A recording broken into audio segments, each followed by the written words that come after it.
ketika Umar meminta izin kepada beliau mau umrah, Nabi tidak segan meminta, padahal Nabi, tapi beliau katakan, la tansana bidu'aika ya ukhayya, kata Rasul, saudaraku, jangan lupakan kami dengan doamu, doakan kami.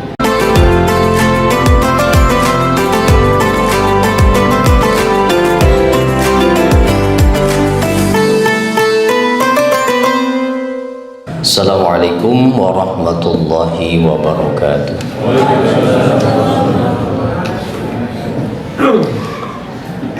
Bismillah, alhamdulillah, wassalatu wassalamu ala rasulillah wa ala alihi wa sahbihi wa man wala.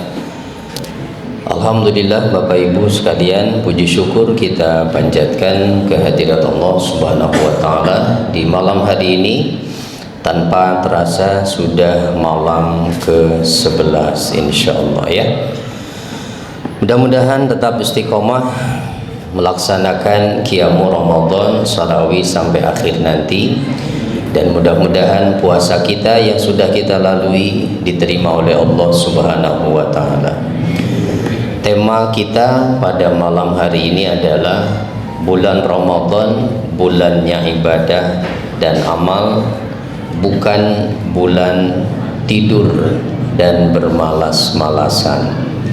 Ini saya ambil dari pernyataan seorang ulama, Abdullah bin Jarillah bin Ibrahim al-Jarullah.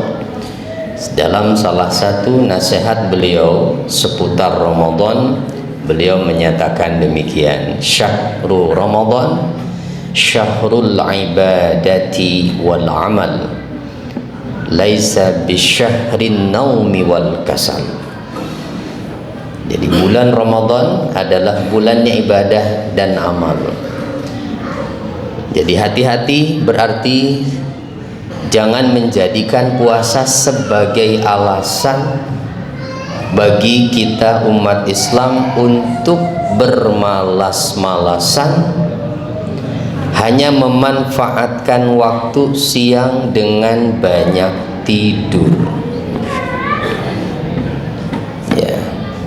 Waktu istirahat siang hari yang bekerja, nah jangan hanya memanfaatkan waktu siang untuk tidur. Sayang Pak. Kenapa? Karena Rasul menyebut bulan ini sebagai syahrun mubarak, bulan yang diberkahi. Berkah artinya tambah dalam kebaikan. Maka kebaikan di bulan ini dilipat gandakan oleh Allah Subhanahu wa taala, sehingga sayang kalau dilewatkan. Bukan hanya per hari dan per malamnya, bahkan per jam, per menit, per detiknya Ramadan itu berharga. Maka jangan disia-siakan. Jangan hanya melewatkan waktu di Ramadan ini dengan sesuatu yang sia-sia. Ayo kita perbaiki Ramadan kita.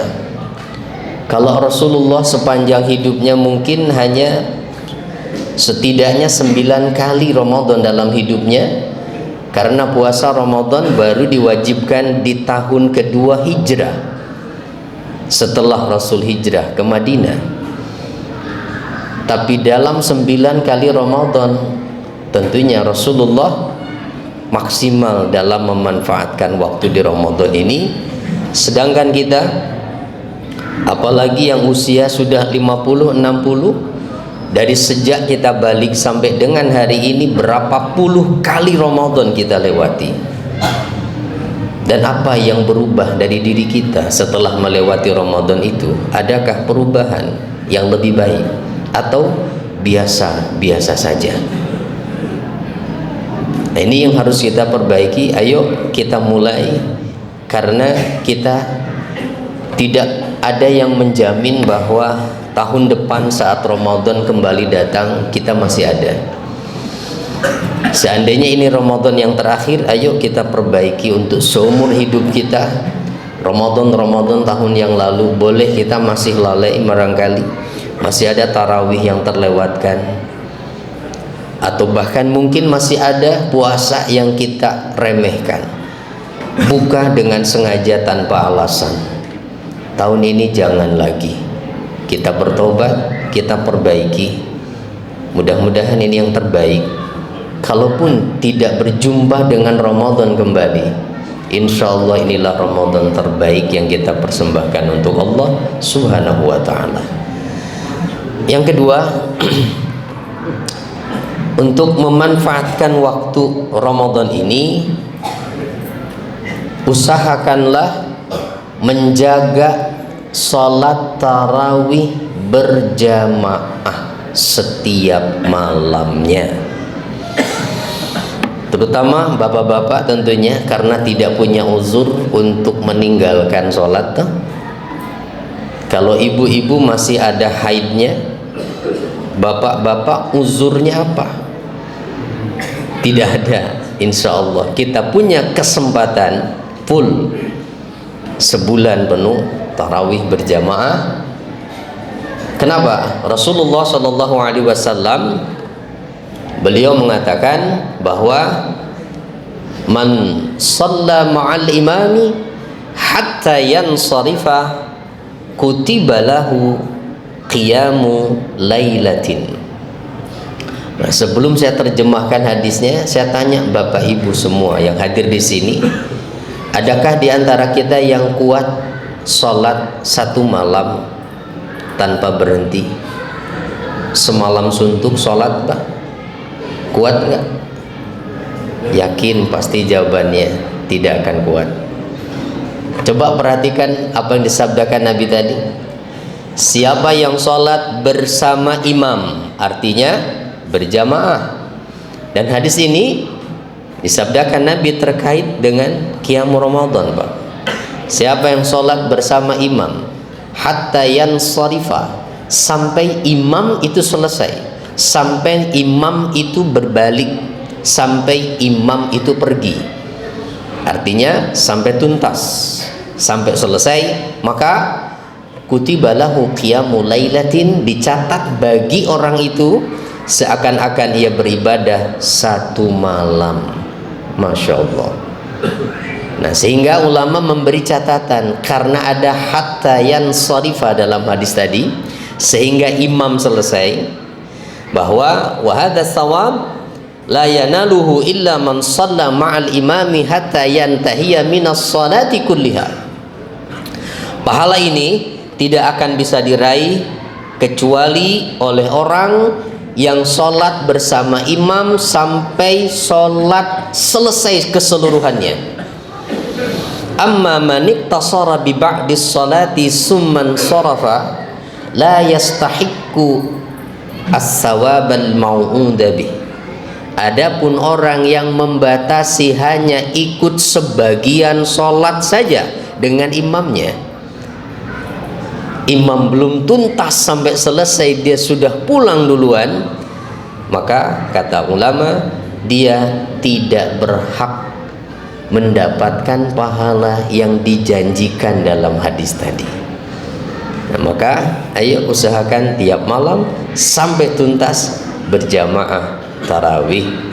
Ya, mudah-mudahan, Pak, mudah-mudahan kita mendapatkan Lailatul Qadar. Walaupun tidak full i'tikaf di 10 hari terakhir, tapi dengan menjaga sholat berjamaah, minimal qiyamul lail itu adalah sholat maghrib berjamaah, sholat isya berjamaah, sholat subuh berjamaah, kita tambah dengan tarawih. Walaupun tidak i'tikaf, insya Allah, ya Allah beri kesempatan kita mendapatkan Lailatul Qadar. Dan yang terakhir, untuk memanfaatkan momentum Ramadan yang penuh berkah ini supaya tidak sia-sia, Pak, ingat sabda Nabi bahwa salasu da'watin la turaddu. Ada 3 macam doa yang tidak akan ditolak oleh Allah.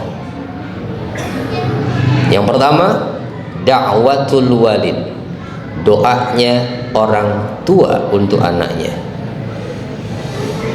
Maka Bagi kita yang masih punya orang tua yang masih hidup, jangan disia-siakan. Mintakan selalu doa mereka.